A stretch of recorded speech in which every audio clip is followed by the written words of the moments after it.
Alhamdulillahirrabbilalamin, pemirsa, kembali lagi di program Damai Indonesiaku spesial Tahun Baru Islam. Masya Allah, tentunya senang sekali kita bisa berkumpul pada momen Tahun Baru ini, bersilaturahim sekaligus mendengarkan tauziah dari guru-guru kita mengenai tema hijrah dan juga bagaimana supaya kita bisa menjadi pribadi dan juga hamba yang lebih baik lagi di tahun ini. Nah, untuk itu pada segmen 2 ini pemirsa kita akan mendengarkan tauziah dari Ustadz Azhari Nasution mengenai subtema aplikasi nilai-nilai hijrah dalam kehidupan saat ini. Silahkan Ustadz. Guru-guru kita Kiai Syarif Madnaji, Habib Ahmad Al-Kaf, Kiai Khalil Nafis, mudah-mudahan diberikan sehat walafiat. Bapak-bapak, ibu-ibu, assalamualaikum warahmatullahi wabarakatuh. Anak raja mandi di kolam, mandi di kolam di pinggir kali. Ibu-ibu yang tidak jawab salam, saya doakan suaminya kawin lagi.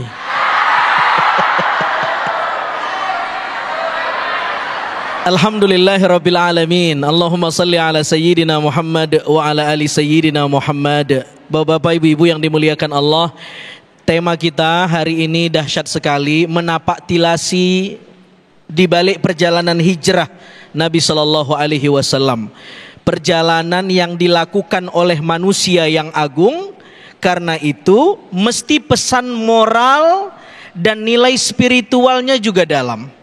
Pertanyaannya, apa pelajaran yang kita bisa petik di balik hijrah Nabi sallallahu alaihi wasallam? Singkat saja, satu, ketika Nabi sallallahu alaihi wasallam hijrah, bisa tidak Nabi kemudian berdoa kepada Allah, ya Allah, kirim burukmu, saya ingin sampai ke Yathrib Madinah dalam waktu yang singkat saja. Kira-kira dikabulkan Allah nggak doa Nabi? Dikabulkan, mudah bagi Allah. Ke Sidratul Muntaha saja Nabi disampaikan, apalagi hanya ke Yathrib. Tetapi apa yang dilakukan Nabi? Nabi keluar dari rumah berhari-hari, transit di Gua Thur, dikejar oleh serdadu Quraisy. Apa yang ingin diajarkan Nabi kepada kita umatnya? Padahal doa saja pasti dikabulkan, tapi Nabi kemudian keluar berusaha dikejar-kejar oleh musuh. Nabi ingin mengajarkan pentingnya jam'ud du'a wal kasab, mengawinkan doa dan usaha. Hidup ini penting untuk berdoa dan berusaha. Ini masjid gede nih, kita doa, ya Allah, saya pengen kebangun masjid, pasir datang, semen datang. Kira-kira begitu nggak jalan ceritanya? Enggak begitu. Kudu berusaha, gitu nggak? Campaign, kasih tahu bahwa kita sedang renovasi masjid, bangun masjid. Ada yang terbuka hatinya, lalu dia menjadi donatur dan lain-lain. Doa dan usaha. Seorang anak muda iktikaf di masjid, dia berdoa lama-lama. Umar melihat dan Umar tegur anak muda ini. Anak muda, kamu dari tadi saya lihat doa saja. Apa yang kamu minta? Saya pengen kaya, gaji biar UMR. Kata Umar, udah dapat? Belum.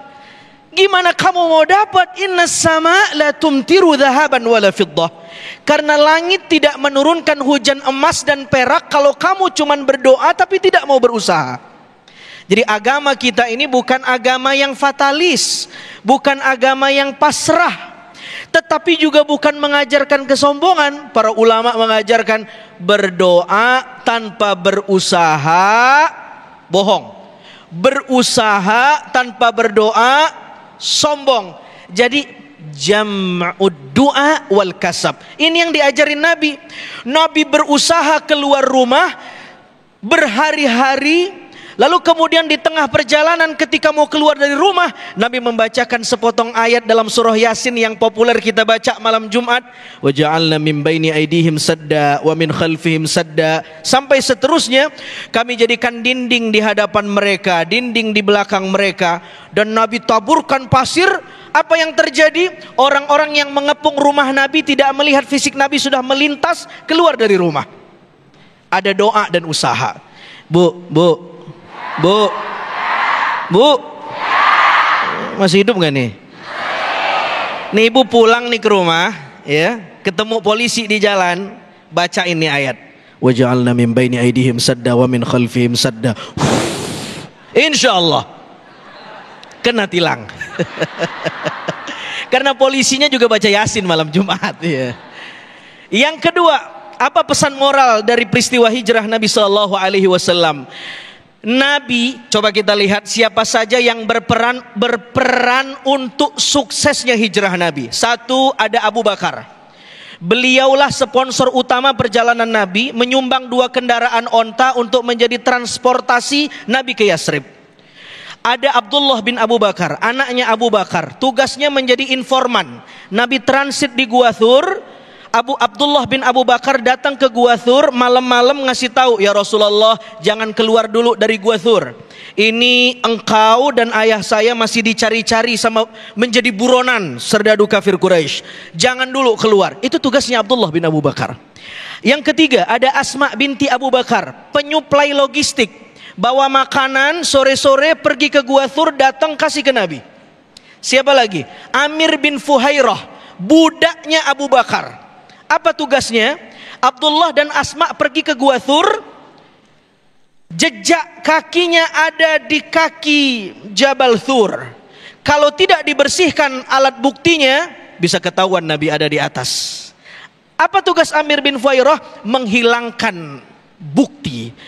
Dia sambil mengembalakan kambing milik Abu Bakar dan sambil menghapus-hapus jejak kaki Abdullah dan Asma.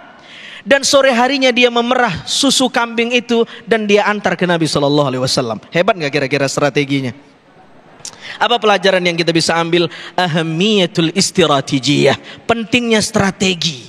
Dakwah ini butuh strategi. Niat baik saja tanpa strategi yang baik tidak cukup. Sehingga para ulama mengajarkan at-tariqah aham minal maddah. Kadang-kadang cara itu lebih baik daripada isi.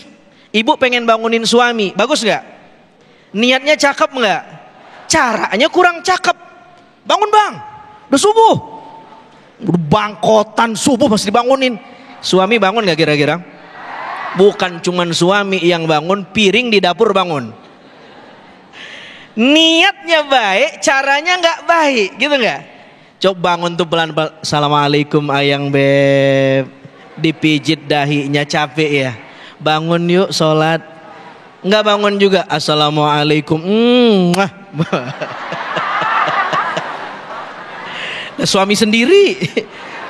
Enggak bangun juga. Assalamualaikum ya ahlal kubur. Bangun. Bangun. Ini perjalanan hijrah Nabi SAW. Perlu strategi yang baik. Ya. Nabi, kalau kita lihat dakwah Nabi, kata-kata jihad tidak selalu dimaknai secara ofensif. Nabi menyerang, tidak. Kadang-kadang dakwah Nabi diplomatik. Dakwah Nabi korespondensi, berkirim surat kepada Raja Heraklius, kepada raja yang lain. Ya, dakwah itu apa? Ya, banyak cara, banyak metodenya. Dan itu yang dilakukan Nabi SAW. Yang ketiga, apa pelajaran di balik hijrah Nabi SAW? Coba lihat, ya. Nabi tidak berangkat sendirian meskipun Nabi mampu diberangkatkan Allah ke Yathrib tanpa Abu Bakar, tanpa Abdullah bin Abu Bakar, tanpa Asma binti Abu Bakar, tanpa Amir bin Fuhairah. Nabi bisa. Bisa nggak kira-kira? Mudah bagi Allah. Apa yang ingin diajarkan Nabi? Betapapun Nabi hebat kita akui, tapi Nabi ingin ajarkan di balik peristiwa ini pentingnya super tim, kerja kolektif, kolaborasi. Betapapun kita hebat kalau tanpa kolaborasi, Masya Allah. Ini banyak ini jamaah yang hadir. Kenapa? Ada kolaborasi.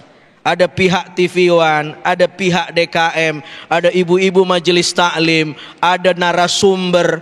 Narasumber hadir, tapi nggak ada jamaahnya. Nggak jadi itu acara.